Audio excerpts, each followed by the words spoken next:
You've probably seen that the internet is a place where anything can happen, and some people are looking for their next big thrill. Well, we're here today with 4 Craigslist horror stories. Check out these crazy tales of what could have been yours if only they had taken advantage when it came to finding something great on Craigslist. If you're new to our channel, consider subscribing for more chilling horror stories.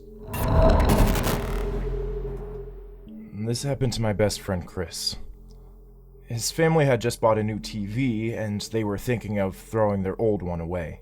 His older brother John suggested to their dad Rick that they could sell the old TV on Craigslist to make some easy cash. Since the family never used Craigslist, John said he could set up the ad for him since John's girlfriend used Craigslist before. So, John put up an image of the TV with the description of a used 55-inch Samsung 4K TV for $200. He also put Rick's phone number, so if anyone was interested, they could just call or text him. A week later, Rick got a call from a guy who introduced himself as Toby, and he said he was interested in the TV and wanted to know if he could come by the house at 10 o'clock that same night to pick it up. Rick said sure, and he sent Toby his address later that night. While Rick, Chris, and John waited outside the house for Toby to come so they could help him load the TV into his car. Rick got a call from Toby. He said he wouldn't be able to make it to the house because he was almost out of gas. So he and Rick agreed to meet at the parking lot of a Circle K. Later, Rick got off the phone. Rick, Chris, and John loaded the TV in the back of Rick's pickup truck. They took off to Circle K, where Toby said he was 15 miles away from the house when they got there. They pulled up in the parking lot space next to the gas pump where Toby was filling up his car, a black Nissan Altima. A few minutes later, a tall, heavy-set bald guy with a goatee walked over to Rick's truck and said he was Toby. He told Rick that since the TV was big, it would most likely not be able to fit in his car. So he suggested that they could just follow him back to the house, and Rick agreed with him. After a few minutes of driving on the main highway, they got into a back road that looked sketchy because there was nothing but trees on either side of the road. It was filled with potholes. Toby texted Rick and said his house was at the end of the road. When they got to the end, the place that was supposedly Toby's house didn't look like a house at all. It looked more like a tall, abandoned building. When they got out of the truck, Toby told them to untie the TV from the back so they could start unloading it. After they untied the TV, they turned around and saw 3 large men emerge from the back of the car. They all pulled out guns. They threatened to kill them if they didn't give them all they had on them.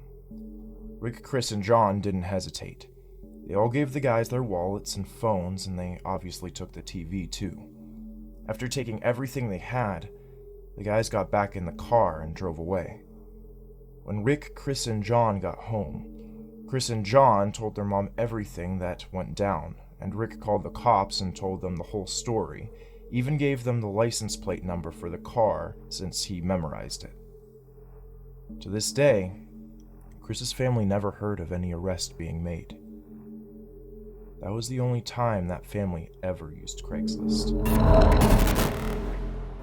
I once answered an ad posted on Craigslist for a mini fridge under the free stuff section. I was setting up what people would call a man cave in my basement, and I needed a mini fridge for the underbar to store beers and other drinks inside. I checked the address on the maps, and the house was waterfront, sitting over a tall cliff overlooking a huge lake. The person who was texting me said his name was John, but that he wouldn't be in the house, just his elderly mother. He told me when I got there I'd have to let myself in and go to the far right bedroom through the foyer, as his mom is hard at hearing and she's very slow. I thought for a second, what if instead they were a bad person and they took advantage of the situation.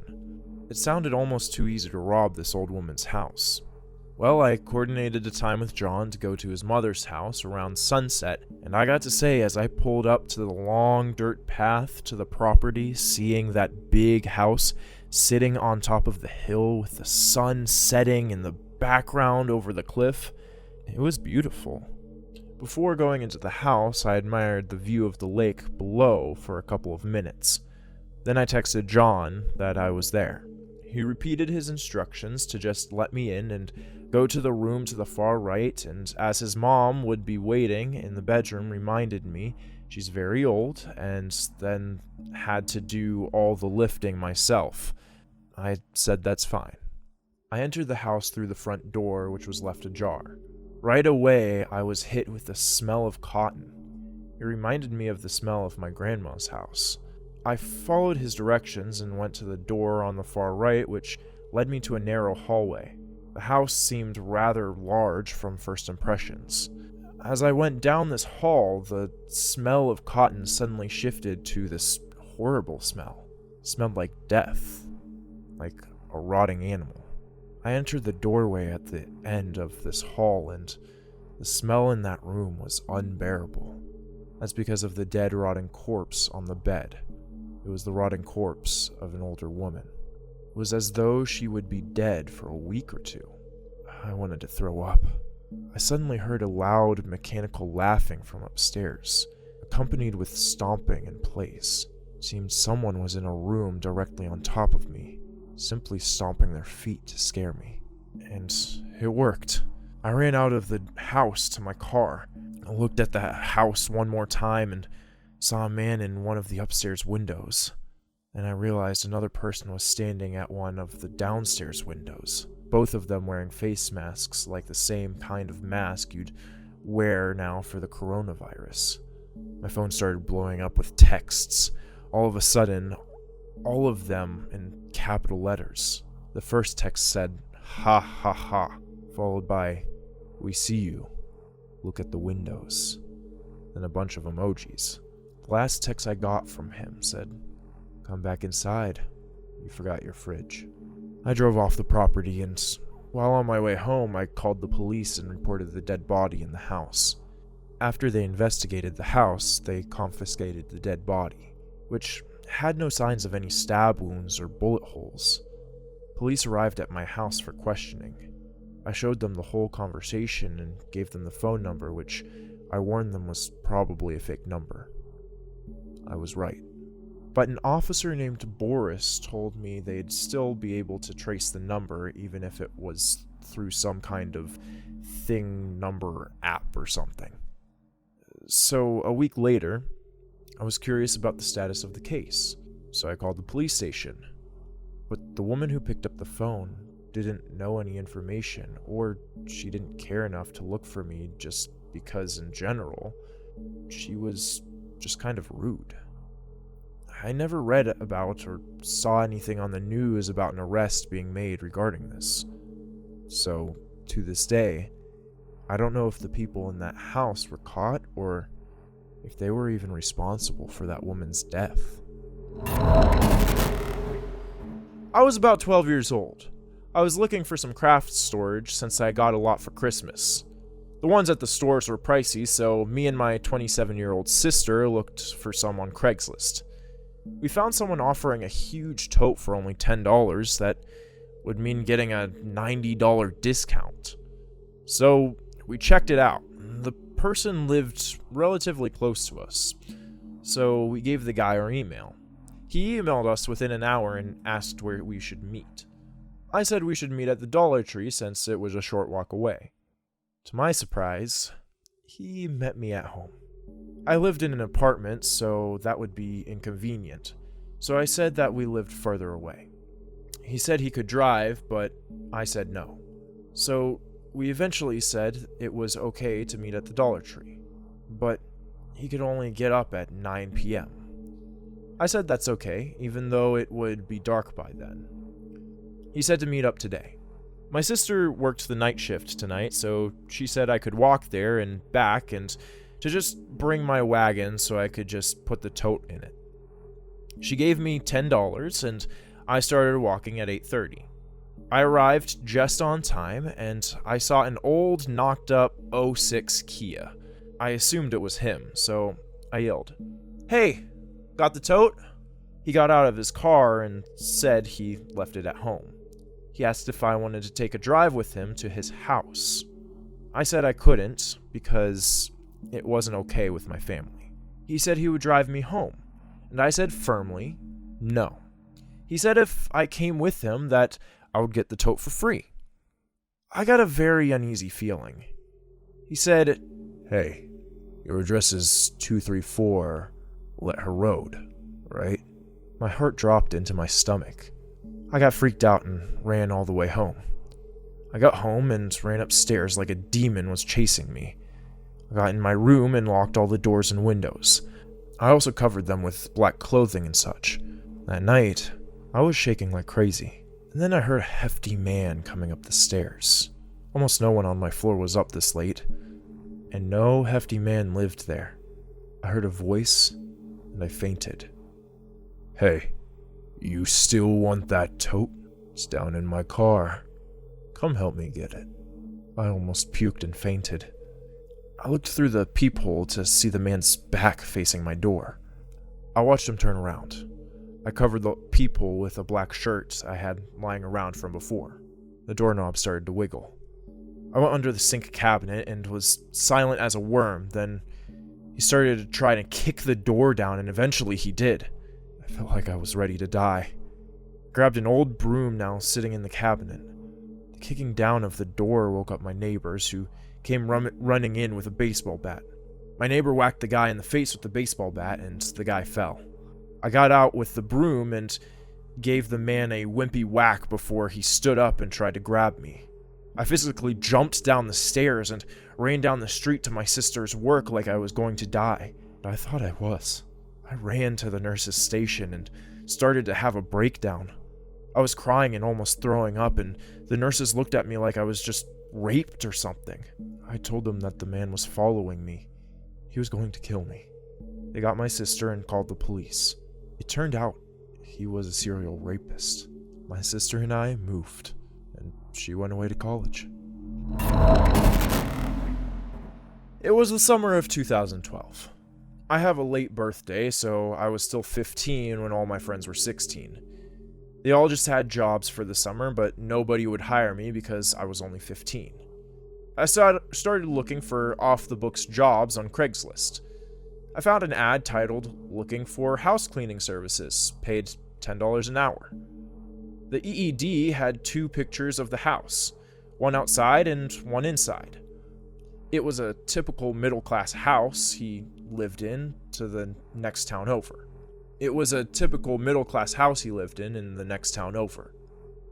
The only way to contact him was by email. So I emailed him, telling him I was only 15 years old and was willing to clean the house for $10 an hour.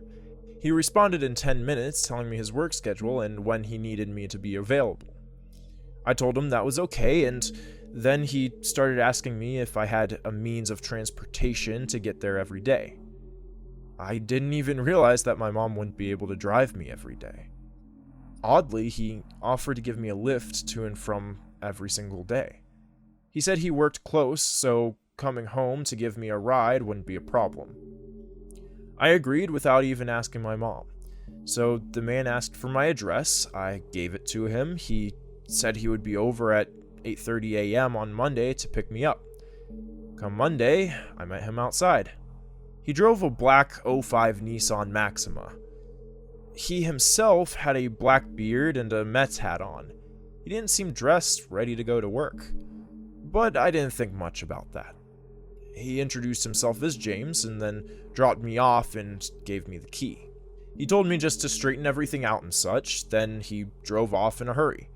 I found it weird that he trusted a 15-year-old he had never met to be in his house alone.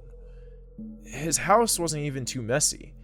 All I did was fold some clothes, wash some dishes, and use a hand vacuum to clean some of the carpets.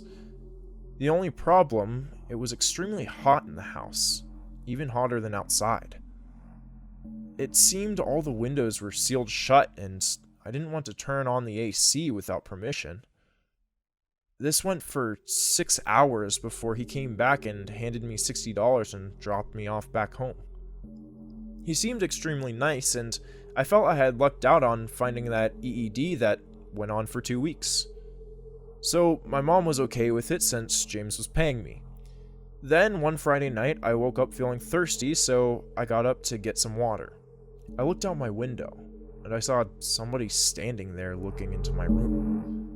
I screamed and my parents came running over, but the person outside booked it before they got there. The next time I went in, it was at least 100 degrees outside.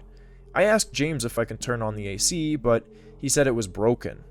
He told me to just take off my clothes if I got hot.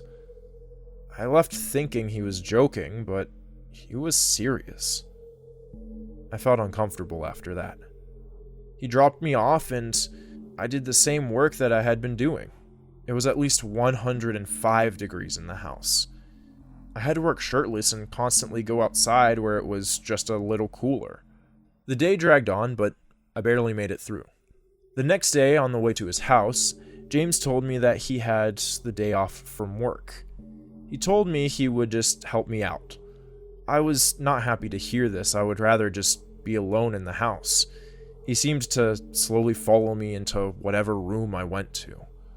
I eventually had to go to the bathroom, and so I ran upstairs and made sure he wasn't following me. But in the bathroom, I made a shocking discovery. Up in the corner of the room, I found a small camera pointing from out of the wall, just barely visible. I scanned the room for more, and sure enough, there was one in the bathroom corner as well. I started searching the whole bathroom for more cameras. I checked into the sink, but what I found was much worse. There were 2 huge stacks of VHS tapes, each one with the sticky note attached with somebody's name on it. One on the top was my name. I almost threw up then and there. I had to find a way to get home safely. James then knocked on the door asking if I was all right. I said I wasn't feeling good and asked if he could drive me home. He said okay. I stepped outside and he told me he had to go as well, so he stepped into the bathroom. For the first half of the car ride, he didn't say anything to me, and the road he was taking me on wasn't familiar. I noticed that the direction we were heading was just the complete opposite of my house. "Where are we going?" I asked. He looked at me and said, "What were you doing in the bathroom?" I started to panic. I didn't answer, so he asked again in a much angrier voice. We were stopped at a traffic light, so I took the opportunity to unlock the door and escape the car. I ran away from the site before calling my mom, crying into the phone telling her to pick me up. She came over as soon as possible. She immediately reported James, and the police found the tapes under a sink. Some of the tapes contained much worse things than kids just cleaning the house. The scariest thing? Some of the kids seen in the tapes are still missing. To this day, he was arrested and tried for child pornography, kidnapping, and some other charges. I'm happy I jumped out of that car because I don't know where he was taking me. We have the scariest stories you can't even imagine waiting for. So subscribe and stay with us. Thank you for joining Lavender City.